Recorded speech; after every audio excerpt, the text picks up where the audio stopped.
Okey dah. Hmm. Bismillahirrahmanirrahim. Alhamdulillahi rabbil alamin wassalatu wassalamu ala asyrafil mursalin wa ala alihi washabbihi ajma'in. Rabbi shrah li sadri wa yassir li amri wahlul 'uqdatam min lisani yafqahu qawli. Rabbi yassir wa la tu'assir, Rabbi tammim bil khair, amma ba'du. Alhamdulillah, pada pagi ini dapat sama-sama kita berada dalam majlis memahami ayat-ayat Al-Quranul Karim. Hari ini kita akan bicarakan surah Quraisy, li'ila fi Quraisy. Satu surah yang mempunyai 4 ayat, yang mana surah ini diturunkan sebelum daripada peristiwa hijrah. Dipanggil ayat Makkiyah. Dan dinamakan ayat ini, surah ini dengan surah Quraisy. Kerana apa? Kerana ada Allah Ta'ala cerita nikmat. Nikmat yang Allah Ta'ala kurniakan kepada Quraisy, bangsa Quraisy, sebagai peringatan kepada mereka. Jadi sebelum saya cerita surah Quraisy ni, saya nak cerita bagaimana para nabi daripada dulu lagi diarahkan oleh Allah menyeru manusia sebagai menyeru manusia 2 perkara, iaitu sembah Allah, tauhid, dan menjauhi perkara taghut. Allah Ta'ala berfirman, وَلَقَدْ بَعَثْنَا فِي كُلِّ أُمَّةٍ رَسُولًا. Sesungguhnya kami telah utuskan bagi setiap umat itu ada Rasul. Dan seruan Rasul tu apa dia? Ani'budullah, supaya manusia sembah Allah. Yang kedua, wajtanibut taghut, dan manusia tinggalkan perkara-perkara taghut yang melampaui batas, taghut perkara sesat, perkara-perkara tak betul. Yang ni seruan para nabi alaihimussalatu wassalam. Jadi cara Nabi dakwah ni, antaranya cara dakwah ni, antara cara dakwah, kejap lagi baru masuk surah Quraisy. Antara cara Nabi dakwah nak suruh orang ni masuk Islam, pertama dia cerita tentang janji syurga. Ni dia panggil al-wa'du, cerita janji syurga. Sebab tu kita kalau dakwah pun sama, kita kena cerita benda-benda baik. Anak bagi tahu pada anak kita, semayanglah, nanti Allah masukkan kita ke dalam syurga. Cerita syurga. Itu yang pertama. Contoh cerita syurga. Ni contoh cerita syurga. Wa'adallahu al-mu'minina wal-mu'minati jannatin tajri min tahtihal anhar. Allah Ta'ala berjanji kepada orang beriman lelaki, wal mu'minat, dan perempuan. Janji apa? Jannat, mereka akan dapat syurga. Tajri min tahtihal anhar, yang mengalir di bawah syurga itu sungai-sungai. Khalidina fiha, mereka kekal dalam syurga tu. Wa masakina tayyibah, dan mereka dapat tempat-tempat yang baik. Fi jannati adnin, di syurga-syurga yang kekal. Mereka juga dapat waridwanum minallahi akbar, keredaan daripada Allah. Dan keredaan Allah itulah nikmat yang paling besar. Itulah dia al-fawzul azim, kemenangan yang agung. Baik. Pertama, gaya Allah Ta'ala nak supaya orang ni, gaya Allah Ta'ala dalam Quran, nak supaya Allah Subhanahu wa ta'ala, nak supaya manusia ni sembah Allah, dia cerita syurga. Satu. Yang kedua, kalau tulis nota betul lah ni, boleh lah ni. Cara Allah Ta'ala. Nanti akhir sekali baru masuk li'ila fi Quraisy. Yang kedua, ancaman neraka. Tadi syurga. Nak suruh orang ni takut, nak suruh orang ni masuk Islam, cerita lu kebaikan-kebaikan, nikmat-nikmat syurga. Dan dalam masa yang sama, dia tak tinggal pula ancaman neraka. Contoh ayat Quran ancaman neraka. Innal ladzina kafaru, sesungguhnya orang-orang kafir, la tughniya anhum amwaluhum wala auladuhum minallahi syai'a. Tidak sekali-kali mereka ini, harta mereka dan juga anak mereka boleh membantu mereka. Kenapa orang kafir ni harta banyak mana pun tak boleh nak tebus masuk keluar daripada neraka. Anak ramai mana pun, hebat macam mana pun pengikut, tak boleh nak tebus mereka daripada keluar daripada neraka. Jadi orang kafir ni masuk neraka. Wa ulaika hum waqudun nar, mereka tu kayu api bagi neraka. Mana Allah Ta'ala bagi ancaman neraka. Pertama, Allah Ta'ala bagi tahu syurga. Kedua, ancaman neraka. Ketiga, tengok satu-satu dulu. Ketiga, pengajaran umat terdahulu. Dia ambil pengajaran umat terdahulu. Contoh surah Al-An'am ayat 6. Ni Al-An'am ni ayat 6. Alam yarau kam ahlakna min qablihim min qarnin makkannahum fil ardi ma lam numakkin lakum. Mereka orang kafir Quraisy ni tak tengok ke? Duduk lawan lagi Nabi Muhammad, duduk lawan lagi Allah. Mereka ni tak tengok ke? Tengok apa? Min qarnin makkannahum fil ard. Kaum-kaum yang kami dulu bagi kuasa duduk di muka bumi ni. Yang mana mereka ni kuat. Kuat lebih pada orang Quraisy lagi, kata Allah Ta'ala. Malam numakkil lakum. Kami tak bagi pun untuk kamu apa yang kami bagi pada mereka. Contoh kaum Ad, kaum Samud. Mereka ni dah lah besar, kuat. Tapi mereka ni lawan Allah Ta'ala. Fir'aun. Wa arsalna as-sama'a 'alaihim midrara. Mereka ni kami dulu kami hantar kepada mereka hujan-hujan yang bawa rezeki. Mereka dulu deh, kaum dulu. Wa ja'alna al-anhara tajri min tahtihim. Dan kami jadikan sungai mengalir di bawah mereka. Mana hidup mewah lah mereka ni. Tapi mereka lawan Allah Ta'ala. Fa'ahlaknahum bidhunubihim. Kami pun hancurkan mereka dengan sebab mereka ni buat dosa. Wa ansha'na min ba'dihim qarnan akharin. Dan kami tumbuhkan ataupun kami keluarkan generasi-generasi lain, kaum-kaum lain. Habis kaum Samud, habis kaum Ad, kami binasakan. Kenapa? Kerana mereka buat dosa. Baik. Jadi pengajaran umat terdahulu patutnya orang kafir Quraisy ni masuk Islam lah. Turut Nabi lah. Sebab apa? Sebab memang umat zaman dulu tak turut Nabi, hancur. Jadi patut ambil pengajaran lah daripada umat dahulu. 3. Cara Allah Ta'ala nak tarik orang kafir Quraisy supaya kenal agama. 3. Satu apa dia tadi? Ancaman. 1.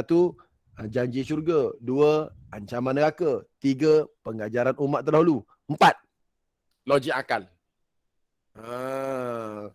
Bagi tahu kepada mereka dari segi logik akal. Logik akal ni maksud dia mu duk sembah berhala lagi. Logik ke tak logik kamu sembah berhala? Ya ayyuhan nas, wahai sekalian manusia, kata Allah Ta'ala. Duriba mathalun fastami'u lah. Ni aku nak buat perbandingan. Mu dengar molek-molek. Kata Allah Ta'ala. Innal ladzina tad'una min dunillah. Sesungguhnya berhala-berhala yang kamu sembah selain daripada Allah. Berhala-berhala yang kamu sembah selain daripada Allah. Pelik sungguh kamu boleh sembah berhala. Berhala ni ada apa? La yakhluqu dhubaban walau ijtama'u lah. Nak cipta seekor lalat pun tak mampu. Berhala walau ijtama'u lah. Walaupun berhala tu berpakat di antara berhala-berhala. Panggil semua berhala-berhala, pakak berhala, kita pakak buat seekor dhubab, lalat. Boleh ke tak? Tak boleh. Habis kenapa kau boleh sembah? Logik ke tak logik? Allah Ta'ala guna logik. Wa in yaslubuhumudh dhubabu syai'an la yastanqiduna minhu. Kalaulah dhubab, apa dhubab ni, apa ni, lalat ni, dia ambil sesuatu.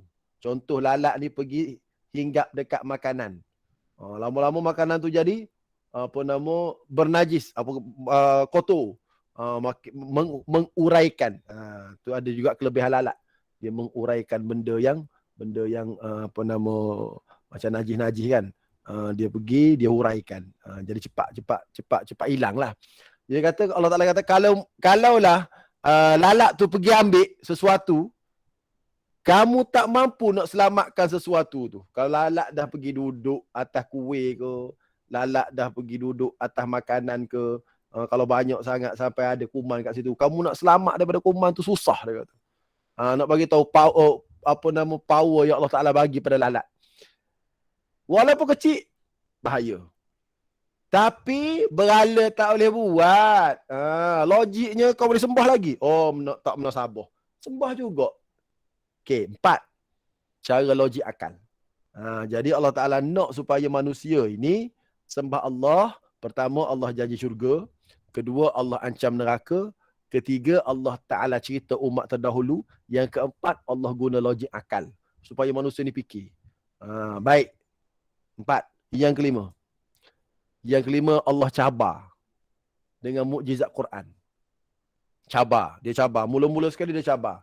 Qul la in ijtama'atil insu wal jinnu ala an ya'tu bimithli hadzal Qur'an la ya'tuna bimithlihi walau kana ba'dhum li ba'dhin zahira. Dia Cabar kali pertama, bawakan Quran semua. 30 juzuk. Cipta sebuah Quran. Ni cabaran pertama. Cipta sebuah Quran. Boleh? Tak boleh. Pakatlah cipta sebuah Quran. Tak boleh. Kalah juga. Tak mampu. Okey, tak apa. Tak mampu sebuah Quran. Cabaran kedua. Cipta 10 surah je. Am yaqulu naftarah. Qul fa'tu bi'ashri suwari mislih. Muftarayatin. Bawa datangkan 10 surah sahaja. Cabaran kedua. Muftarayatin. Reka lah, nak reka macam mana pun. Wada'u man istata'tum. Panggillah siapa-siapa profesor-profesor di kalangan kamu. Profesor-profesor bahasa Arab. Cipta 10 surah je. Tak mampu. Okey. Sebuah Quran tak mampu. 10 surah tak mampu. Satu surah je. Wa in kuntum fi raibin mimma nazzalna ala abdina fa'tu bi surah. Cipta satu surah je. Panggil apa pun tak mampu. Ni nak bagi tahu Allah Ta'ala cabar. Tak mampu. Okey, 3 kali cabaran. Kemudian Allah Subhanahu Wa Ta'ala selain daripada cabar, ungkit pemberian nikmat. Ni baru masuk li ila fi Quraisy. Dia ungkit. Nak suruh orang diberi iman, dia ungkit pemberian nikmat. Jadi kaum Quraisy ni banyak Allah Ta'ala bagi nikmat kat dia ni. Banyak nikmat Allah Ta'ala bagi pada kaum Quraisy ni. Jadi Allah Ta'ala ungkit pemberian nikmat. Inilah dia contoh bagaimana Allah Subhanahu Wa Ta'ala nak supaya orang kafir Quraisy ni beriman. Ancaman syurga nikmat syurga dah bagi tahu. Ancaman neraka dah bagi tahu. Lagi. Ambil peringatan daripada cerita-cerita orang lain dah bagi tahu. Apa lagi? Saya sebut tadi. Satu-satu dah bagi tahu semua dah. Akhir sekali ginilah. Aku ungkit balik nikmat. Aku ungkit balik nikmat yang aku bagi kepada kamu. Kalau kamu tak erti nak bersyukur, nak sembah Allah lagi, aku tak tahu dalam lagu mana. Gitulah lebih kurangnya. Gitulah lebih kurangnya, kenapa surah Quraisy ni Allah Ta'ala turunkan. Kenapa surah Quraisy ni Allah Ta'ala turunkan? Untuk ungkit balik nikmat yang Allah bagi kepada mereka. Sebab tu salah satu nama Allah Al-Mannan. Apa makna Mannan? Apakah dia maksud Mannan? Mannan ni maksud dia Allah Ta'ala kurnia dan dia boleh ungkit balik. Tak salah kalau dia ungkit balik. Allah Ta'ala tak salah ungkit balik pemberian dia. Sebab apa? Sebab dia beri sungguh. Adapun kita, Allah Ta'ala marah. Kalau kita mengungkit semula pemberian kita, Allah Ta'ala marah. Allah Ta'ala sebut, wala yutbi'una ma anfaqu mannan wala adha lahum ajruhum 'inda rabbihim. Dia kata orang kalau sedekah jangan ungkit. Kalau ungkit tak boleh, tapi Allah boleh ungkit. Allah boleh ungkit sebab dia Al-Mannan. Al-Mannan maknanya dia ni maha memberi dan maha mengungkit. Dia boleh ungkit balik. Kenapa? Sebab memang dia bagi sungguh pun. Memang hak dia, mutlak hak dia. Jadi oleh kerana tu kita kena faham bahawasanya salah satu cara Allah Ta'ala nak supaya manusia ini beriman kepada Allah, dia ungkit balik. Salah satu ungkitnya, cara ungkit pemberian nikmat, surah ni lah. So kita tengok satu-satu. Ayat ni dia mula dengan li'ila fi Quraisy. Ni ungkit. li'ila fi Quraisy.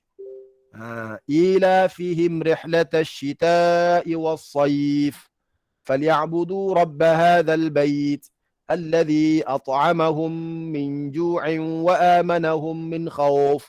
Ini ungkit balik. Baik, tengok. Li'ilafi Quraisy, kerana kebiasaan aman tenteram kaum Quraisy. Dia ungkit balik. Ungkit apa dia? Mu ni geng-geng Quraisy tak nak beriman lagi. Aku nak bagi tahu pada mu ni. Mu ni dulu aku bagi aman. Aman kenapa? Aman kamu ni wahai penduduk Mekah. Perangai orang Mekah ni dia berniaga. Dia berniaga ke Syam. Dia bawa barang-barang berniaga ke Syam. Baik. Kemudian dia pada musim sejuk dia berniaga ke Yaman. Kaedah dia ni. Pada musim panas, dia pergi ke Syam. Ini perangai orang-orang musim sejuk. Ni orang Quraisy ni. Musim sejuk dia pergi ke Yaman, dia ambil barang-barang seperti minyak-minyak atar. Berniaga. Baik. Kerana apa? Wa kaunuha fi syita li'annaha biladun harah. Jadi dia akan pergi ke Yaman, dia ambil berniaga. Dia ambil barang-barang kat sana. Bila masuk musim panas pula, dia pergi ke Syam. Pergi ke Syam, ke Palestin, ke mana lagi? Palestin, Lebanon, Syria, Jordan, itu Syam. Palestin, Lebanon, Syria, Jordan. Dia pergi situ pula. Jadi mereka pergi tu, Allah Ta'ala kata, aku bagi aman. Kamu boleh pergi berniaga sana musim sejuk, pergi ke Yaman. Lepas tu musim panas, kau pergi ke Syam. Berniaga, ambil barang-barang dagangan dan sebagainya. Jadi oleh kerana tu, kamu aman. Okey aja. Itu nikmat aku pada kamu. Ni Allah Ta'ala bagi tahu. Nikmat keamanan ni besar. Nikmat keamanan ni. Bagaimana? Iaitu kebiasaan ila fihim rihlatash syita'i was-saif. Kebiasaan aman tenteram perjalanan mereka menjalankan perniagaan pada musim sejuk ke negeri Yaman dan pada musim panas ke negeri Syam. Aku bagimu ni senang lama dah. Tak nak beriman lagi pada Allah Ta'ala. Kamu ni aku bagi kamu berniaga ke Yaman, berniaga ke Syam, musim sejuk ke Yaman, musim panas ke Syam. Jadi kamu tak nak lagi sembah aku. Pelik sungguh. Ini cara ungkit nikmat. Sebab keamanan ini satu nikmat yang besar. Saya tengok saya dulu dengan anak-anak sekarang. Dulu ayah saya, mak saya, dia boleh bagi kita pergi jalan jauh-jauh. Kita turunkan rumah naik basikal ke pergi mana-mana. Rasa aman je. Sekarang, cuba tengok sekarang. Sekarang berani tak kita nak lepas anak kita pergi jalan-jalan? Berani tak kita nak lepas anak kita pergi jalan-jalan? Tak berani. Tak berani. Rasa tak berapa nak aman je. Beza. Saya kecil dulu, saya ingat ayah saya, tak apa. Sekarang nak beli motor ke pada anak, takut lah. Guna kereta lah. Saya nak beli motor pada anak, mak saya tanya, beli motor lah, beli kereta lah. Dia kata, habis saya tanya, kita Rifki dulu, mak beli motor okey je. Dulu rasa okey je, dia kata. Sekarang tak apa nak okey.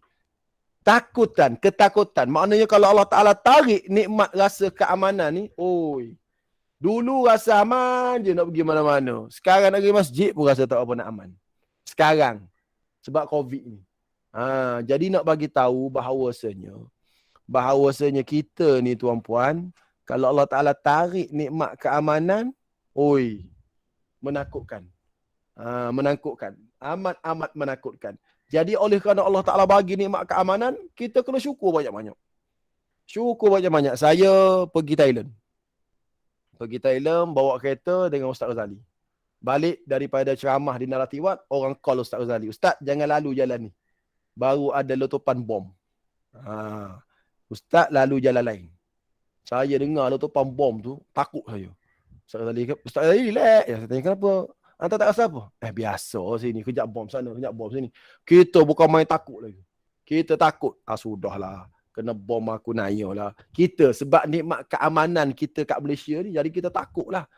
Bila pergi Thailand, dengar kata baru meletup, ada satu letupan. Peganas buat letupan. Jadi nikmat keamanan ni satu nikmat besar. Jadi oleh kerana nikmat keamanan ni nikmat besar, Allah ungkit lah. Allah ungkit lah, kamu ni aman pergi ke Syam, aman pergi ke mana? Pergi ke Yaman, berniaga, senang dalam keadaan berniaga.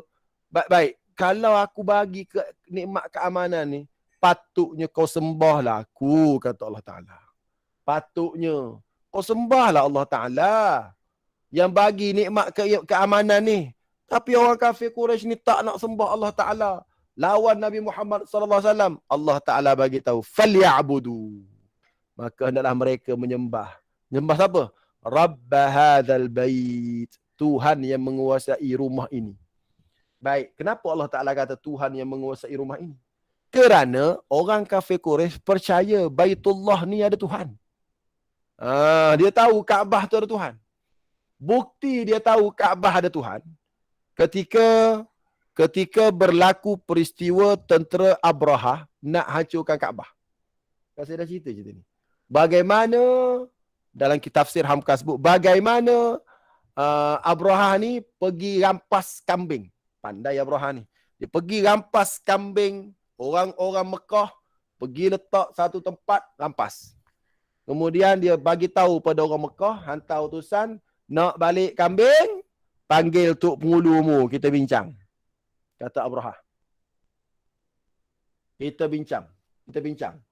Maka hantarlah Abdul Muttalib. Waktu tu Nabi belum lahir lagi. Hantarlah Abdul Muttalib. Bila hantar Abdul Muttalib, Abraha ni punya hormat pada Abdul Muttalib. Dia tengok muka Abdul Muttalib, dia nampak muka power. Nampak muka power dengan berjambangnya, dalam kitab tafsir Hamka kata berjambangnya. Dia yang duduk di atas kursi turun, bersila di bawah. Sebab tengok power muka. Bila tengok power muka macam tu, dia rasa nak hormat, dia turun. Oh, aku hormat Abdul Muttalib ni nampak lain macam muka dia. Kemudian dia bagi tahu, aku ni rampas kambing geng-geng kamu ni. Jadi oleh kerana aku rampas kambing geng-geng kamu ni, aku nak bagi tahu kamu, aku nak serang Kaabah tu. Aku nak runtuhkan Kaabah. Jadi apa pandangan kamu, aku minta sikit ya. Aku minta jangan kacau. Aku nak sembah Kaabah. Aku nak runtuhkan Kaabah. Kau jangan kacau. Aku nak runtuhkan Kaabah. Selamatlah geng-geng kau. Kau bagi tahu semua orang, jangan kacau. Aku nak runtuhkan Kaabah. Jadi bila Abraha cakap macam tu, Abdul Muttalib jawab apa? Aku okey je. Kau nak runtuhkan Kaabah. Bukan aku jaga Kaabah tu. Kaabah tu ada Tuhan dia.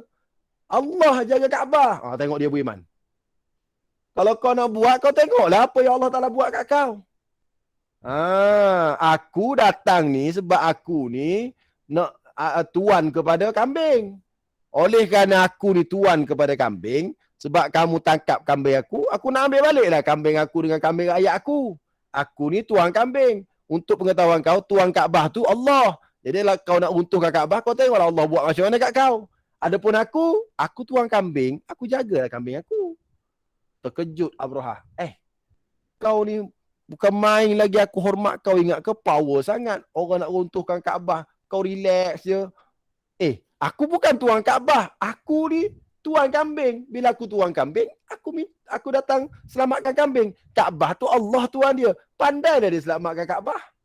So kau tak kacau lah aku kalau aku nak serang. Pergi lah. Tengok macam mana Allah buat kat kau. Bagaimana Abdul Muttalib bercakap dengan Abraha. Jadi di sini menunjukkan Allah Ta'ala ni adalah Tuhan yang dipercayai oleh orang kafir Quraisy, bahawasanya dialah yang menguasai Kaabah. Sebab tu dia ikut lah nak buat macam mana pun, sebab Tuhan dia ada. Tu nak bagi tahu keimanan mereka, kepercayaan mereka kepada Tuhan, adanya Tuhan yang menguasai Kaabah. Jadi bila mana Abdul Muttalib keluar daripada perbincangan tu, Abdul Muttalib kata, innal abda yamna'u rihlahu famna' rihalaka la yaghlibanna sabiluhum la yaghlibanna salibuhum wa mahaluhum abadan mahalaka in kunta tarikahum fal amru badalaka. Dia kata, dia bersyair, innal abda, sesungguhnya hamba-mu. Siapa dia? Abdul Muttalib. Yamna'u rihlahu famna' rihalaka. Abdul Muttalib ni hamba-mu, ya Allah. Dia pun pandai jaga harta dia. Kambing rakyat dia datang nak tebus, ambil balik sebab harta dia. Famna' rihalaka, maka kamu, ya Allah, jagalah harta kamu tu. Kan tu rumah kamu. La yaghlibanna salibuhum wa mahaluhum abadan mahalaka. Aku percaya geng-geng Abraha tak boleh lawan kuasamu, ya Allah. Hebatmu lagi, ya Allah. In kunta tarikahum, tapi kalau kau nak biarkan juga Kaabah tu dihancurkan oleh Abraha, fal amru badalaka, tu ikutmu lah nak macam mana. Dia cakap dengan Allah Ta'ala. Jadi Allah Ta'ala pun hantarlah tentera burung yang berbondong-bondong untuk menghancurkan tentera bergajah. Jadi kita belajar di sini bahawasanya Orang dulu sebelum Nabi lahir lagi, dia percaya Kaabah ni ada Tuhan dia. Jadi bila Abdul Muttalib balik sampai ke Mekah, dia bagi tahu kepada penduduk Mekah, keluar daripada rumah, pergi bersembunyi di balik gunung-gunung. Pergi bersembunyi. Kok Tuhan turun bala sebab ada orang datang nak runtuhkan Kaabah. Jadi kita tahulah Tuhan pada Kaabah ni, itu Allah Ta'ala akan jaga rumah dia. Nanti kena bala sampai kita pun kena juga. Mari kita keluar pergi bersembunyi di gunung-gunung. Takut-takut kena kat kita juga bala Allah Subhanahu Wa Ta'ala kerana jahatnya Abrahah ni. Baik. Okey, jadi di sini Allah Ta'ala bagi tahu, "Falyabudu rabb hadzal bait." Maka adalah mereka menyembah Tuhan yang menguasai rumah ni. Kerana orang kafir Quraisy pada dulu lagi percaya ini rumah Allah. Jadi aku dah bagi kamu keamanan. Kamu berniaga okey je. Dan kamu tahu rumah ni rumah aku. Tapi kenapa kau pergi sembah Hubal? Hubal tu apa? Berhala. Kenapa kau sembah Lat? Berhala. Kenapa kau sembah apa lagi? Hubal, Lat, Manah, berhala. Kenapa kamu sembah dia? Sedangkan Tuan punya rumah ni aku, iaitu Allah Ta'ala. Kau pun percaya.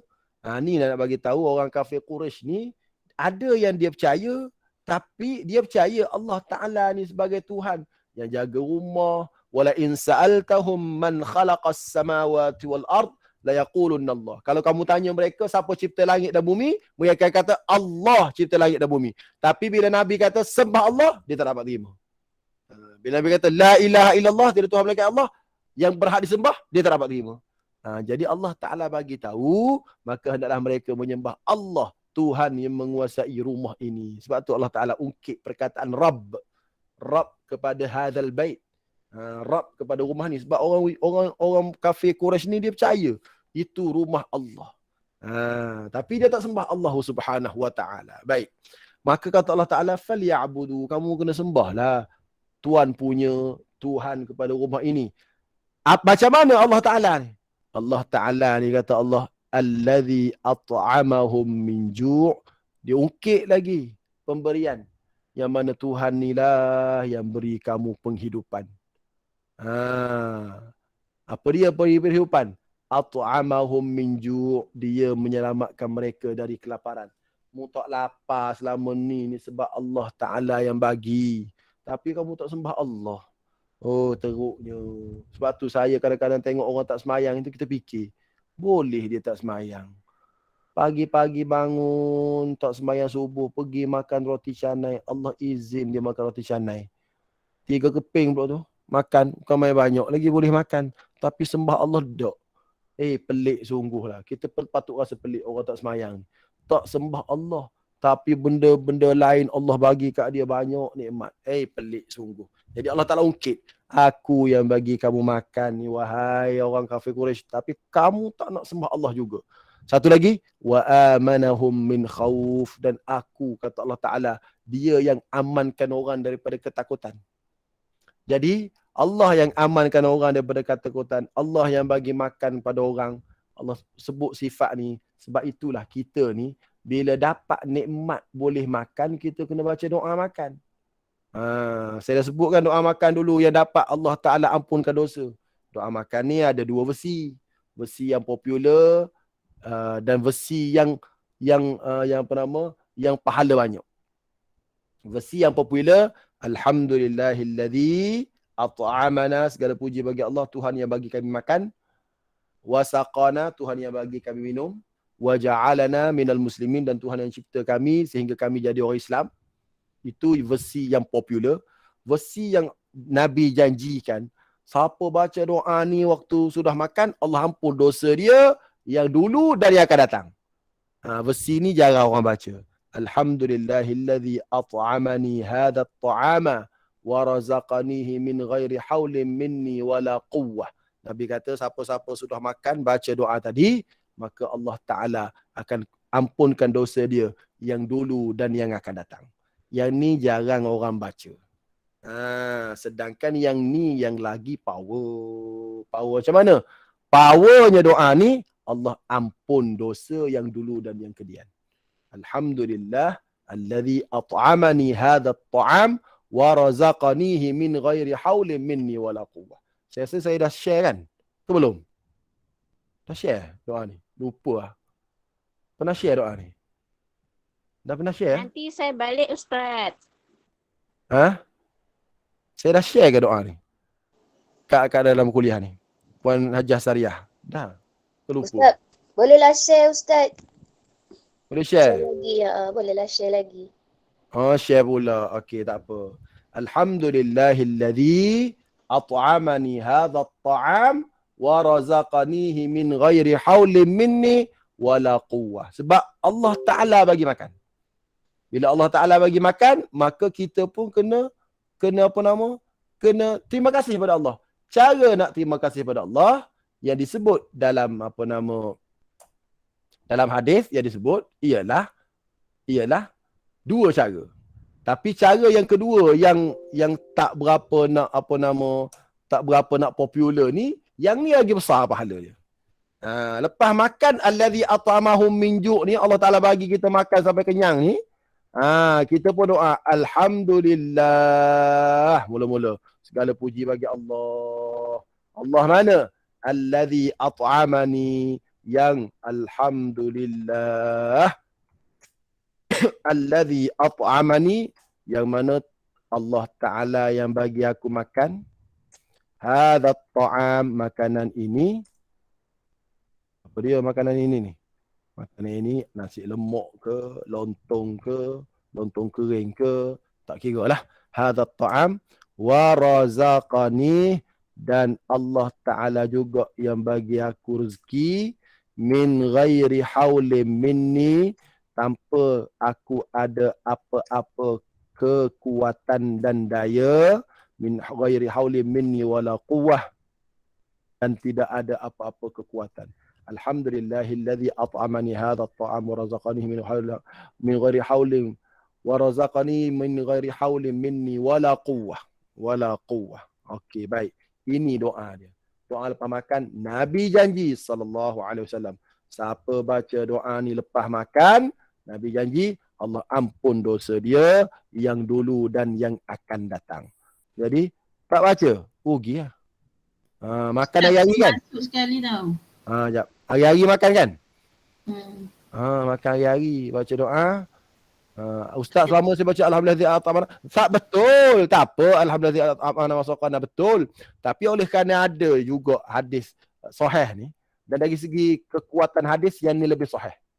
Dari segi power hadis, yang ni lebih kuat dari segi kekuatan hadis. Yang ni lagi kuat. Tapi dia tak popular dalam masyarakat Melayu. So menjadi kewajipan saya untuk popularkan benda-benda macam ni. Popularkan benda-benda macam ni. Alhamdulillah, segala puji bagi Allah. Allah mana? Allazi at'amani, yang telah bagi makan kepada aku. Betul lah tu. Yang kita belajar tafsirnya, allazi at'amahum min ju'. Tu. Hadza at-ta'am, makanan ini nasi Arab ke. Hadza at-ta'ama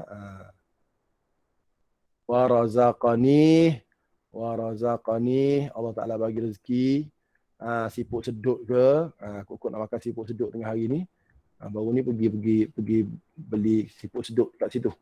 Kat mana? Kat Kampung Pasir tu. Baik.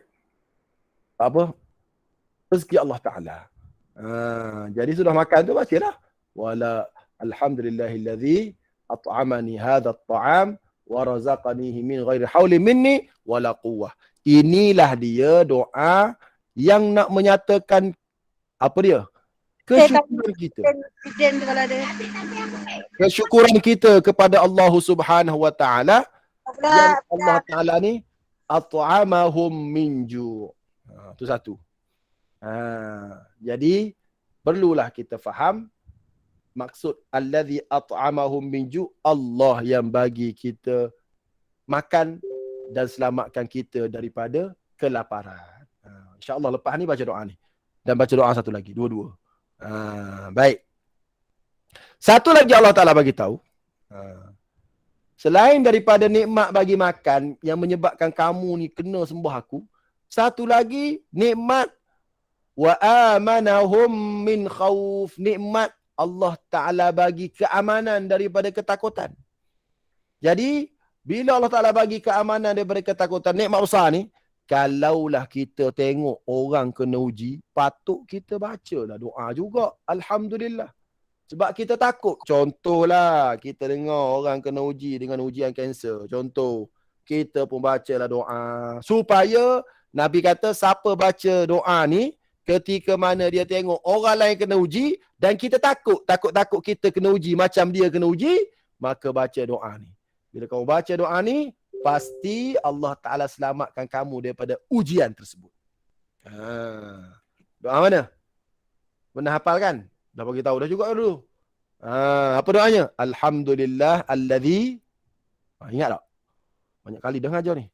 Alladhi afani mimma batalaka bihi wa faddalani ala kathirin mimman khalaqa tafdila. Ini doa yang kedua. Doa kedua apa dia? Segala puji bagi Allah, Tuhan yang telah mensejahterakan aku daripada ujian yang kena pada kamu, wahai pesakit.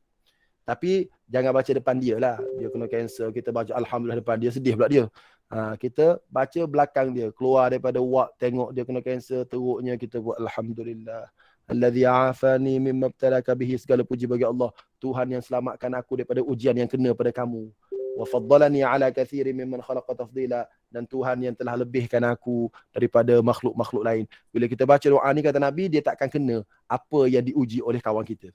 Apa yang diuji, yang dikenakan oleh Allah kepada kawan kita. Jadi yang tu nak share juga ke? Rasa dah share. Share juga. Tak apalah. Kita ulang banyak kali doa Nabi ni. Ulang banyak kali doa ni, insya-Allah Allah Ta'ala bagi keberkatannya, tak bimbang, tak apa, insya-Allah. Okey, yang ni Alhamdulillah juga. Alhamdulillah juga. Alladhi afani. Tak apa, kita ambil sini sekejap. Okey, doa yang kedua. Doa yang kedua bila tengok ujian.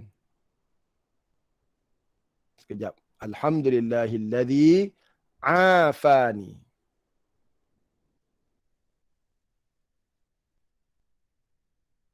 Alhamdulillahilladzi. Okey, kita buang kat sini. Alhamdulillahilladzi afani mimma btalaka bihi wa faddalani ala kathirin mimman khalaqa tafdila. Hafal terus. Agak-agak boleh tak hafal terus?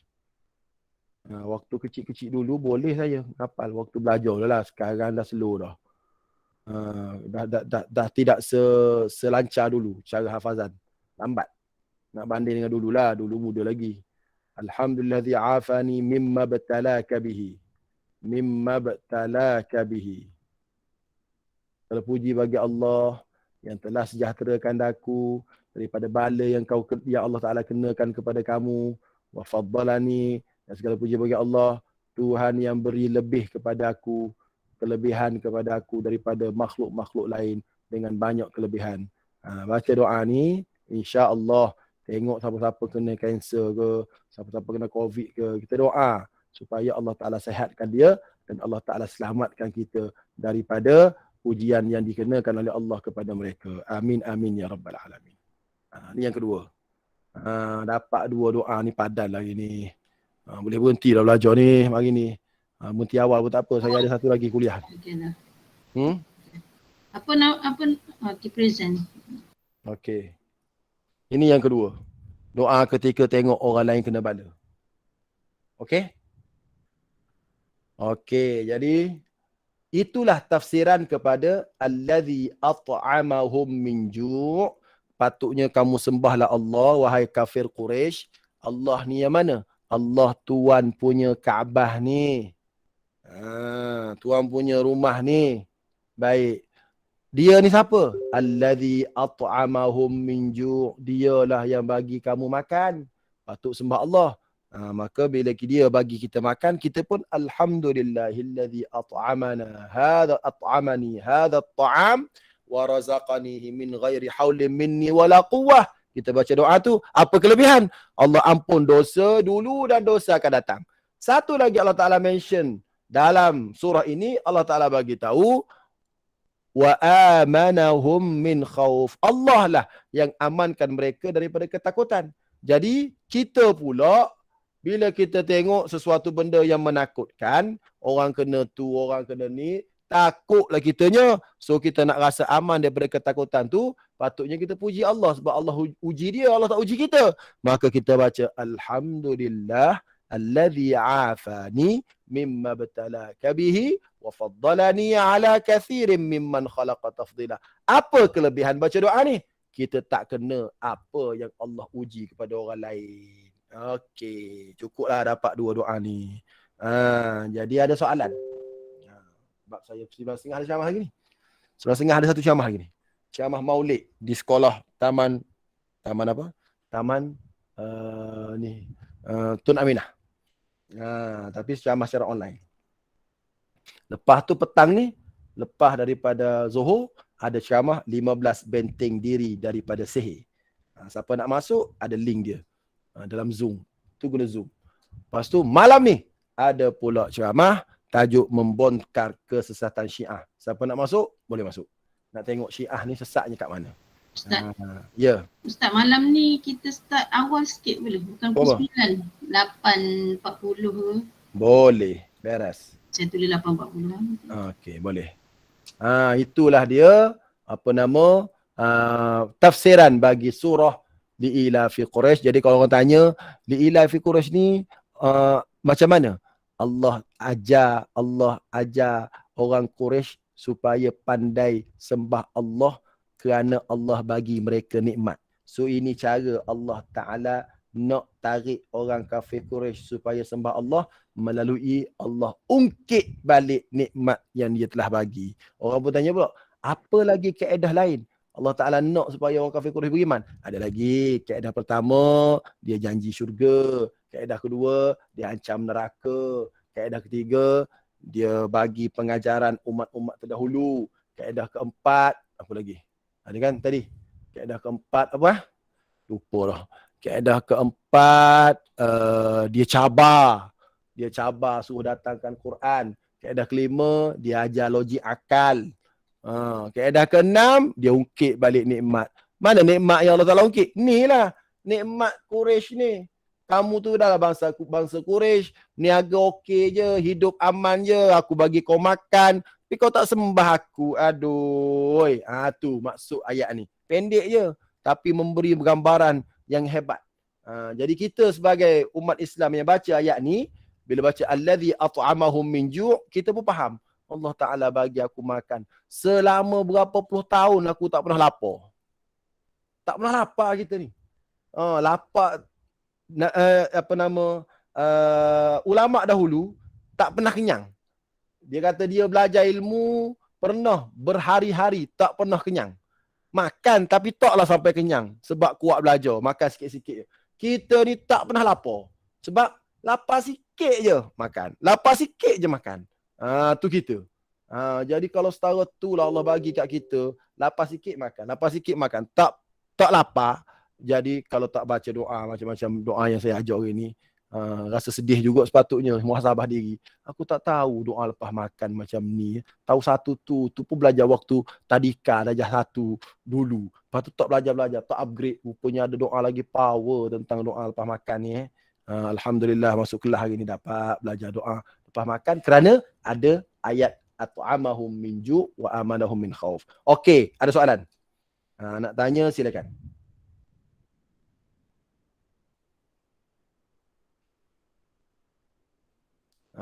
Kata Ustaz, ya. Nak tanamkan dalam diri kita tu nak jadi orang bersyukur tu. Nak tanamkan diri kita nak jadi orang bersyukur. Baik. Pertama, nak jadi orang bersyukur. Pertama, ingat balik nikmat Allah. Sebab tu Allah ulang banyak kali surah Ar-Rahman. Berapa kali surah Ar-Rahman? Fabi ayyi ala'i rabbik. 31. 31 kali. Fabi ayyi ala'i rabbikuma tukadziban. Fabi ayyi ala'i rabbikuma tukadziban. Sebut nikmat, tanya. Sebut nikmat, tanya. Nikmat paling besar dalam surah Ar-Rahman tu nikmat apa? Apa nikmat paling besar? Iman. Nikmat iman. Iman. Dalam surah Ar-Rahman. Memang tu memanglah dalam surah Ar-Rahman. Ni saya nak bagi tahu makcik-makcik yang ada depan ni, kakak-kakak yang ada depan ni semua ni, ingat kita ni nikmat paling besar dalam surah Ar-Rahman, Ar-Rahman tu. Nikmat paling besar. Kataan mula-mula. Ar-Rahman, ayat mula-mula tu. Allah yang Maha Penyayang. Tu nikmat besarnya. Sebab dia sayang lah dia bagi kat kita makan. Sebab dia Rahman lah dia bagi kat orang tak semayang. Boleh makan juga. Tu satu. Nikmat yang kedua. Nikmat yang kedua, Allamal Quran. Dia ajar kita Quran. Ni besar nikmat ni. Sebab tu kalau orang boleh baca Quran tu nikmat besar tu. Nikmat besar sekali nombor 1 dalam surah Ar-Rahman ialah Rahmatur Rahman. Nikmat besar dalam Quran nombor 1. Dia nak bagi tahu apa nama? Yang hebatnya surah Ar-Rahman. Nikmat paling besar dalam surah Ar-Rahman nombor 1 sekali ialah Ar-Rahman tu. Nombor 1 sekali Rahmatur Rahman, rahmat Allah. Nikmat nombor 1 Rahmatur Rahman, Ar-Rahman tu. Rahmatur Rahman, rahmat yang Allah bagi pada nama Rahman. Rahmatur Rahman. Tu nombor 1. Nikmat nombor 1 sekali. Nombor 2. Nombor 2 apa? Nombor 2 Allamal Quran, nikmat pandai boleh baca Quran. Allamal Quran nombor 1, nombor 2. Nombor 3 Khalaqal insan, nikmat Allah cipta kita jadi manusia. Nikmat khalaqal insan. Nak tanya soalan. Supaya kita boleh rasa. Kenapakah Allah Ta'ala kata Allah Maha Penyayang? Nikmat pertama dia tu. Nikmat yang kedua, dia ajar kau Quran. Nikmat yang ketiga, dia cipta kau sebagai manusia, dia cipta manusia. Dari segi tertib lah, cipta manusia dulu ke ajar Quran dulu? Dari segi tertibnya. Cuba jawab. Cipta manusia. Cipta manusia dulu. Tapi kenapa dia sebut Quran dulu? Kerana ulama sebut manusia hanya layak jadi manusia bila dia ada Quran. Kalau dia tak ada Quran, dia tak manusia sebenarnya. Jadi yang ada depan saya 100 orang ni, syukurlah Allah bagi Quran kat kita. Kita ni manusia. Sebab tu Allah Ta'ala dahulukan Quran daripada penciptaan manusia. Kata Sayyid Qutb, dia kata li'annabihi wa quddima. Okey, wa quddima, didahulukan. Allah Ta'ala dahulukan. Ta'limal Quran ala khalqil insan. Allah Ta'ala dahulukan pengajaran Quran daripada penciptaan manusia. Li'anna bihi yatahaqqaqu ma'nal insan. Kerana hanya dengan ada Quran baru manusia jadi manusia. Jadi kalau anak kita nak suruh dia jadi manusia, kita kena ngajar Quran. Jadi nikmat besar ni. Jadi nikmat Allah Ta'ala Rahman. Nikmat Allah Ta'ala bagi Quran. Nikmat Allah Ta'ala cipta kita sebagai manusia. Nikmat ini perlu disyukuri sampai Allah Ta'ala ulang. Fabi ayyi ala'i rabbikuma tukadziban. Nikmat apa lagi yang kamu nak dustakan? Sebut sikit. Khalaqal insana min salsalin kal fakhar. Allah Ta'ala cipta manusia. Fabi ayyi ala'i rabbikuma tukadziban. Setiap nikmat yang Allah Ta'ala bilang tu, Allah Ta'ala tanya. Allah Ta'ala tanya. Sebab itulah kalau kita nak supaya kita ni menjadi orang yang bersyukur, nak tanam, tanya Ustazah Sariah tadi, nak tanam, satunya kita kena kenang nikmat Allah Ta'ala. Kenang nikmat Allah, satu, kenang nikmat Allah Ta'ala. Allahu Akbar, Allah Ta'ala bagi aku, Alhamdulillah, ayah aku orang baik, dia ajar aku Quran, mak aku orang baik, Allah baiknya, Alhamdulillah, syukurnya. Kemudian Allah Ta'ala hantar aku sekolah agama pula. Alhamdulillah, kecil-kecil lagi baca Quran dah. Lepas tu hantar pula ke Johor, baiknya orang Johor. Kenang nikmat. Bila kenang nikmat macam tu, insya-Allah dia akan ada perasaan apa? Perasaan syukur. Satu. Yang kedua Nabi sebut unzur ila man huwa asfala minkum. Kamu kena tengok orang yang lebih bawah daripada kamu. Syukur lah. Ada motosikal, Alhamdulillah, orang lain basikal. Ada basikal, Alhamdulillah, orang lain jalan kaki je. Jalan kaki je. Alhamdulillah, orang lain tak jalan terus. Maknanya kata Shakespeare. Shakespeare dia kata, aku menangis kerana tak ada kasut. Dan aku berhenti menangis bila aku tengok ada yang tak ada kaki. Betul tu. Aku menangis sebab tengok tak ada orang. Aku menangis sebab aku tak ada kasut. Dan aku berhenti menangis bila aku tengok ada orang tak ada kaki. Maknanya kaedah nak syukur yang kedua ialah tengok nikmat yang Allah bagi dan tengok nikmat tu jangan tengok nikmat pada orang yang lebih. Kalau Ustaz Rifki jangan bandinglah dengan ustaz lain. Ustaz apa nama? Contoh saya. Tengok orang seronok yang jadi ustaz tu gini. Jangan tengok lebih orang. Tengok orang tu ustaz pun tak jadi. Quran pun tak pandai baca. Kena tengok gitu. Saya kadang-kadang tak tengok kawan-kanak anak kawan-kawan. Anak kawan-kawan ni kan kadang-kadang dia suka post anak-anak dia dalam tu SPM straight A, ambil kedoktoran, ambil tu ambil ni. Anak aku ni jadi ustaz juga. Aku nak suruh jadi doktor, tak mampu. Allahu Akbar. Tak apa. Jangan tengok doktor, jangan tengok ada kawan aku doktor lagi, ngapal lagi, lepas tu Quran lagi. Jadi kita tengok ada orang hafal Quran je doktor. Macam anak Dr. Karim Sri Pulai tu kan. Anak dia ngapal Quran, kemudian doktor lagi, petani Quran peringkat kebangsaan dapat nombor 3, tapi doktor. Allahu Akbar, seronoknya dia. Okey, tak apa. Jangan tengok sampai sedih, tak. Tengok sebagai motivasi. Macam tu. Tengok sebagai motivasi. Itu bagus. Tengok sebagai motivasi. Nak jadi macam tu juga. Tapi kalau sedih sangat, anak orang lain Quran pun tak pandai. Lega sikit. Tapi dalam bab akhirat sepatutnya tengok yang lebih tinggi lagi. Macam tadilah. Tengok orang Quran. Tapi kalau bab dunia tengok orang yang lebih bawah. Bab akhirat tengok anak aku ngapal Quran saja. Tak jadi doktor. Tengok up lagi. Aku nak anak kedua ni doktor yang ngapal Quran. Dia untuk akhirat. Untuk dunia, Allahu Akbar, pergi rumah orang besarnya, masya-Allah. Saya pergi rumah orang kaya, ada sekali pergi rumah orang kaya. Anak saya masuk tandas dia besarnya hampir besar dengan bilik gitu. Tandas. Ya Allah, besarnya tandas. Okey. Jangan sedih. Rumah kita tandas kecil je. Sebab apa? Sebab ada orang yang tak ada tandas. Lagu tu. Tu yang kedua. Yang ketiga untuk dapat syukur ni dia ada doa dia. Doa umur 40 tu. Doa nak dapat syukur ni pertama, Allahumma rabbi auzi'ni an ashkura ni'mataka allati an'amta alayya. Satu. Yang kedua, Allahumma ja'alni syakura wa ja'alni sabura wa ja'alni fi aini saghira wa fi a'yunin nasi kabira. Doa ni ada dalam buku saya. Doa nak jadi syukur. Saya dah bagi saya. Kan Kak Sariah, saya dah bagi kan doa yang saya bagi free tu. Dah, Ustaz. Dah. Dalam tu ada doa nak jadi syukur macam mana. Rabbi auzi'ni, satu lagi Allahumma ja'alni syakura. Ya Allah, jadikanlah aku ni hamba-Mu yang bersyukur.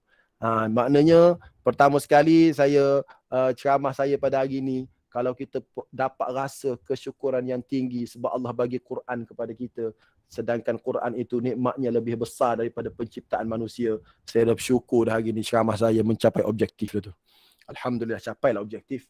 Kita dapat syukur Allah Ta'ala bagi kita Quran. Allah Ta'ala bagi anak kita ngapal Quran. Alhamdulillah. Kemudian yang kedua, kalau dapat faham allazi at'amahum min ju', yang menyebabkan lepas kita makan, kita terus doa yang saya sebut tadi, doa hadis sahih. Kemudian aman kita baca Alhamdulillah, puas hatilah ngajar hari ni. Dapat sebar 2 hadis Nabi. Apa 2 hadis Nabi? 1. 2. Nanti saya tulis makna. InsyaAllah. Ambil screenshot, tampal kat meja makan. Cantik Ustaz, sangat. Ya. dengan doa Allahumma inni anda zikrika wa syukrika wa husni ibadatik. Ya, ada juga salah satunya. Jadi Allahumma a'inni ala zikrika wa syukrika wa husni ibadatik. Doa ni perlu dibaca setiap kali lepas sembahyang. Saya secara peribadinya, saya nak supaya doa ni masuk dalam zikir, dalam doa saya. Saya tak masukkan dia dalam doa lepas sembahyang tu. Saya letakkan dia sebelum subhanallah. Maknanya habis kita baca astaghfirullah, la ilaha illallah syarikalah, Allahumma antas salam, ayat kursi, lepas tu 3 kul, habis minal jinnati wan nas, baru nak subhanallah ni, saya tak subhanallah terus. Saya Allahumma a'inni ala zikrika wa syukrika wa husni ibadatik subhanallah. Barulah subhanallah 33 kali. So kita selit kat situ, maka dia akan jadi baca setiap kali lepas sembahyang. Selit kat situ. Dan adalah ulama-ulama kita yang selit. Saya bukan reka sendiri tu. Ulama-ulama kita selit sebab Nabi suruh baca doa ni lepas sembahyang. So kita selit kat situ. Jadi dalam kitab kitab buku saya tu, buku amalan sunnah selepas solat, saya selit kat situ. Jadi lepas ni habis ilahana ya rabbana. Ilahana ya rabbana tu sebenarnya tak ada pun dalam riwayat hadis, tapi nak baca-bacalah, tak salah. Tapi daripada ilahana ya rabbana, baik Allahumma inni ala zikrika wa syukrika wa husni ibadatik, sebab yang ni ada riwayat hadis. Selit kat situ. Allahumma inni ala zikrika wa syukrika wa husni ibadatik subhanallah. Saya buat gitu kat masjid. Jadi sekarang orang masjid dah macam yang tu lah sekarang. Dulu ilahana ya rabbana, lepas saya jadi imam, saya masuk situ Allahumma inni ala zikrika wa syukrika wa husni ibadatik, untuk kita jadi hamba Allah yang sentiasa bersyukur. Selit kat situ. Sebab kalau nanti nak baca dalam doa tu, dia terlupa. Dah banyak dah doa lain lagi, terlupa yang tu. Sedangkan yang tu yang Nabi suruh kita baca.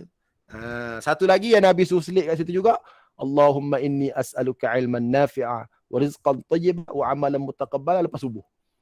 Yang tu pun ada juga. Sebab kalau kita nak tunggu kita baca ketika kita baca doa gini, yang tak ada tangan tu, yang tu kadang-kadang terlupa. Sebab kita dah ngapal je boleh kecil lagi doa-doa lain. Jadi lepas ni selit kat situ. Allahumma inni ala zikrika wa syukrika wa husni ibadati. Okey. Cukuplah sekadar tu insya-Allah tazkirah kita. Jadi saya harap fahamlah tafsir surah Li'ila fi Quraisy, walaupun pendek tapi kita dapat ambil banyak manfaat betapa besarnya nikmat keamanan, betapa besarnya nikmat boleh makan, yang menyebabkan kita mengucap kepada Allah alhamdulillah, terima kasih ya Allah, di atas ungkapan, di atas pemberian nikmat-nikmat ini. Jadi cukuplah sekadar tu. Moga-moga Allah Ta'ala berikan kepada kita kebaikan. Mohon ampun dan maaf ada salah dan silap. Aqulu qawli hadha wa astaghfirullah li wa lakum. Wassalamualaikum warahmatullahi wabarakatuh. Bismillahirrahmanirrahim. Alhamdulillahirabbil alamin wassalatu wassalamu ala asyrafil mursalin wa ala alihi ajma'in. Allahumma anfa'na bima 'allamtana wa 'allimna ma yanfa'una wa zidna 'ilma. Wa sallallahu ala sayyidina Muhammad wa ala alihi wasallam. Walhamdulillahirabbil alamin. Taqabbalallahu minkum. Minna wa minkum. Terima kasih Ustaz. Assalamualaikum. Terima kasih Ustaz. Assalamualaikum warahmatullahi wabarakatuh. Terima kasih Ustaz. Assalamualaikum. Salam. Terima kasih Ustaz. Alhamdulillah.